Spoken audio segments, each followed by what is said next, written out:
जावेद हाशमी साहब के घर के ऊपर जो अटैक हुआ, उनके घर के मुतअद्दिद लोग गिरफ्तार भी हो गए और उनका एक नवासा है उसका सर फट गया। छोटा सा बच्चा उन्होंने गोद में बैठाया हुआ था।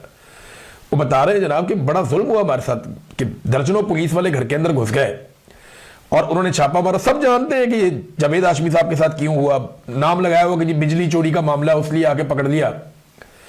ये तो बाहर नहीं होता है ना, असल मामला तो कोई और है। कभी भैंस चोरी में पकड़ा जाता है सियासतदान बेचारा, कभी मंशियात चोरी में पकड़ा जाता है सियासतदान बेचारा। तो ये सियासतदानों के साथ होता है जब भी कभी वो एस्टेब्लिशमेंट को चैलेंज करते हैं। जावेद हाशमी साहब के 3 ट्वीट्स हैं जिन्होंने पूरे निजाम को हिलाया। वो तीनों ट्वीट्स मैं आपको पढ़ के सुनाता हूं जिसकी वजह से जावेद हाशमी के साथ ये सारा कुछ किया गया। अभी थोड़े दिन पहले हम देख रहे थे जावेद हाशमी साहब एक शादी में गए हुए थे, गालिबन ये ख्वाजा साद रफीक साहब की फैमिली से रिलेटेड शादी थी। तो वहां कैप्टन सफदर अपने हाथ से जावेद हाशमी साहब को खाना खिला रहे थे। जावेद हाशमी साहब को थोड़ा प्रॉब्लम भी है ना, तो वो अपने हाथ से, वो पैरालाइज भी नहीं है, वो उनको अपने हाथ से खाना खिला रहे थे। एक तरफ ये मोहब्बतें शो करते हैं, दूसरी तरफ इतना जुल्म और जबर और फस्तायत है। और ये जुल्म और जबर के साथी हैं ये पीएमएलएन वाले। असल में तो ये जुल्म पाकिस्तान की मिलिट्री एस्टेब्लिशमेंट करती है। तो जावेद हाशमी साहब ने कहा जी बलूचिस्तान के हालात देखकर मेरा दिल बहुत गमजदा है। सालों की नाकाम पॉलिसियां और बलोच अवाम को गुलाम बनाने वाली सोच का अंजाम यही होना था।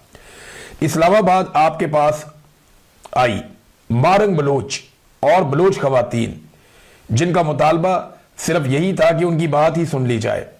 आपने ना सुनी, आपने राब्ते की हर दीवार गिरा दी, बलोच अवाम को दीवार से लगा दिया। काश कायदे आजम की कोयटा स्टाफ कॉलेज की तकरीर पर अमल किया होता तो आज कोयटा बच जाता, काश अपनी बैरक्स में ही रहते। ये जावेद हाशमी साहब ने ट्वीट किया, रोला पड़ गया, पढ़ना था। एक और उन्होंने ट्वीट किया, ये सुन लें आप जरा, आपको पता चल जाएगा कि किन बातों पे एस्टेब्लिशमेंट को बहुत गुस्सा आता है। इमरान खान से जिस अंदाज में नारवा सलूक किया जा रहा है, मैंने ये पहली मर्तबा देखा है। किसी हुक्मरान को इतना डरा हुआ भी मैंने पहली मर्तबा देखा है।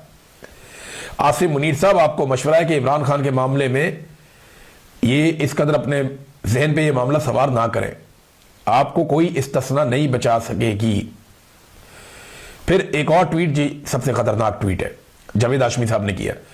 उन्होंने कहा जी इसराइल हमास को अब तक डिसआर्म करने में नाकाम रहा, अब ये ड्यूटी अफवाज पाकिस्तान के सपुर्द की जा रही है।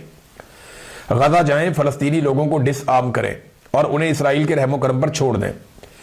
यह खबर भी सुनी गई है कि शायद हमारे कुछ सिपाही वहां हमास की बिछाई हुई सुरंगें साफ करते हुए वफात पा गए। हमारा काम तो यह था कि किबला अव्वल के मुहाफिज बनते, मगर आज हम पर उन्हीं मुहाफिजों को खत्म करने की ड्यूटी लगाई जा रही है। कुछ उलमा ने इसी बुनियाद पर यह फतवा भी दिया है कि उन सिपाहियों का जनाजा हराम है। आसिम मुनीर साहब, आपका अंजाम भी यही होगा। अब ये जावेद हाशमी साहब के पास पता नहीं खबर कहां से आई, हमारे पास किसी के पास भी ये खबर नहीं है कि पाकिस्तानी फौजी पहुंच गए या सुरंगें साफ करते हुए उनका इंतकाल हो गया वहां पे। ये खबर अभी पब्लिक नहीं हुई। अगर कहीं से उनके पास आई है, उनका कोई अपना सोर्स उनको बता रहा है, तो ये एक अलग बात है। लेकिन इन चीजों का रद्देअमल मुझे ऐसा लग रहा था कि आएगा, क्योंकि मैंने पहले जब ये पढ़ के सुनाया तो मैंने आपको बताया था कि ये बहुत सख्त है वो उनकी नुक्ता नजर से एस्टेब्लिशमेंट के।